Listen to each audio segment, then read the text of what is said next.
এই যে গাছের ফাঁক দিয়ে দূরে যে সি বিচটা দেখা যাচ্ছে এটা হচ্ছে রাধানগর বিচ। হ্যাভলকেরই একটা সেরা বিচের মধ্যে রয়েছে এই রাধানগর বিচ। এই রাধানগর বিচ সূর্যাস্তের জন্য কিন্তু বিখ্যাত। সবাই কিন্তু এখানে এসে বসে সানসেট দেখে যায়।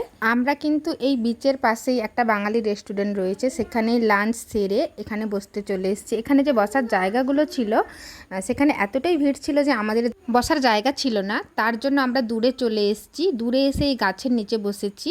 আর আমরা সবথেকে বড় ভুল করেছি, কোনো প্লাস্টিক নিয়ে যাইনি। যেহেতু দুপুরে একদম বিচের কাছে এসেছি তার জন্য প্রচণ্ড গরমও ছিল।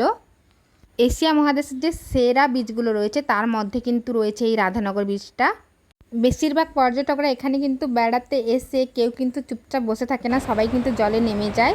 সবাই কিন্তু স্নানই করে বেশিরভাগ জন। আর চারিদিকটা না একদম সাদা বালুতে ভর্তি। বালুটা অসম্ভব সুন্দর। এর চারিদিকে প্রাকৃতিক সৌন্দর্যটা ভীষণ সুন্দর, যেটা না দেখলে বোঝা যাবে না, এতটাই সুন্দর। এখানে কিন্তু খুব সস্তায় ডাব পাওয়া যায়।